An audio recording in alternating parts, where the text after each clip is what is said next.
Bonjour à tous, shalom à tous, alléluia. Alors j'aimerais aujourd'hui partager un témoignage, enfin deux témoignages, alléluia. Voilà, des situations que le Seigneur m'a permis d'expérimenter, vraiment une expérience, vraiment. J'ai mis quand même plusieurs mois avant de me décider à le partager. Voilà, parce que je voulais pas forcément le partager, mais je pense que ça peut élargir la compréhension et la vision de certains. Voilà. Donc, si cela peut encourager certains, bénir certains, bénissons le nom du Seigneur. Alléluia. Donc, je l'ai d'abord retranscrit par écrit, afin de ne pas oublier, voilà, certains détails qui pourraient être importants. Voilà, donc, si parfois je bug ou quoi que ce soit, ça sera normal. Voilà. Demeurez béni, mon Dieu, au choix. De la nuit du 13 au 14 janvier 2023, je me suis retrouvé dans un lieu céleste. Si je me souviens bien, je voyais les étoiles au loin, comme lorsque l'on regarde le ciel la nuit. Je me suis retrouvé dans une réunion et j'étais dans la peau d'un homme que je ne connaissais pas. C'était comme une mini-place positionnée dans l'espace céleste. Et au milieu de cette place, il y avait comme un arc, une sorte de monument. Ce monument était tenu par deux barres en guise de pied. Mais les deux barres ou deux pieds de cet arc ne se touchaient pas. Un à droite et un à gauche. Et les arcs étaient couleur marron et à la fois vitrés. Elles étaient séparées. Chacun de ses pieds était de couleur marron. À chacun de ses pieds, voici la structure.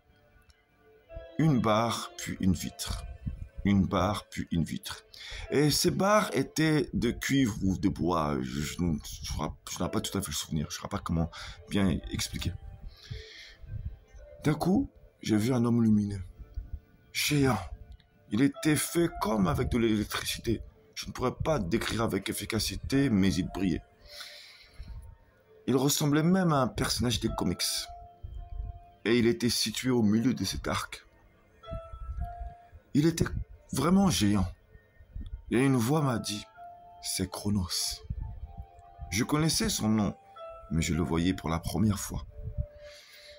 Il était très en colère. Et à la personne à laquelle j'étais à la place, il a dit, tu as cru que tu étais à ma place? Tu as cru que tu pouvais prendre les décisions à ma place? Tu t'es pris pour moi? Il avait une voix vraiment très particulière et vraiment très autoritaire.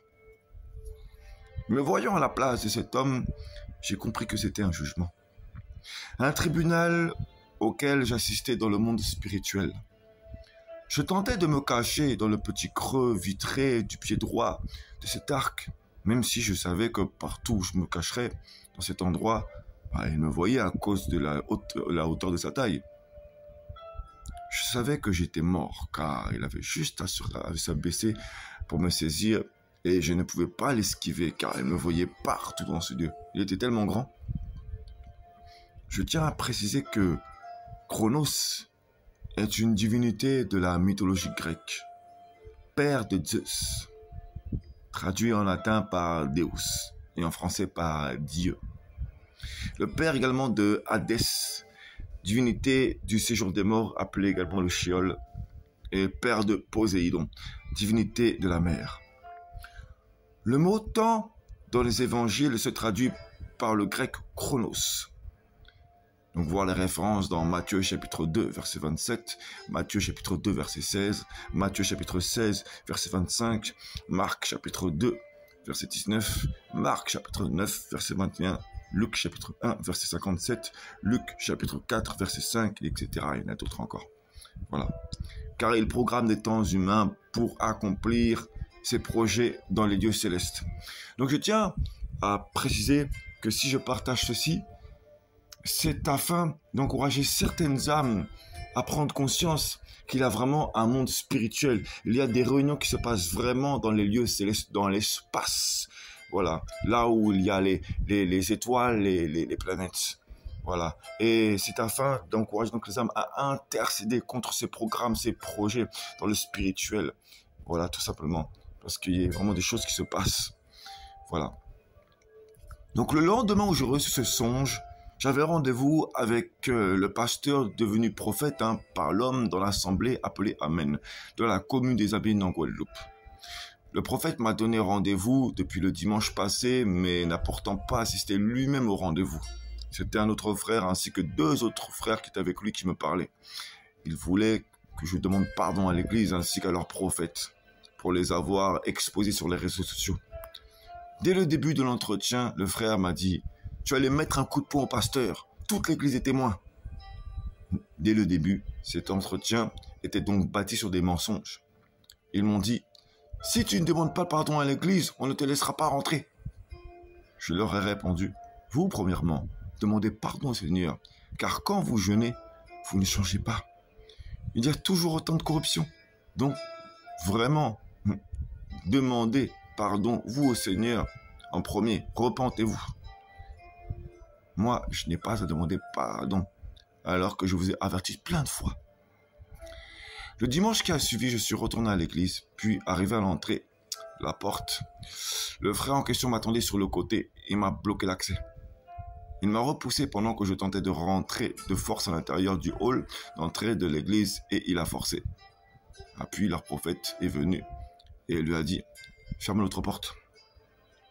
Et en me poussant, il m'a mis dehors et a fermé la porte à clé devant moi. Même ceux qui venaient derrière moi n'avaient pas l'accès. J'ai donc pris mon chauffard et j'ai sonné à de nombreuses reprises au bas du bâtiment.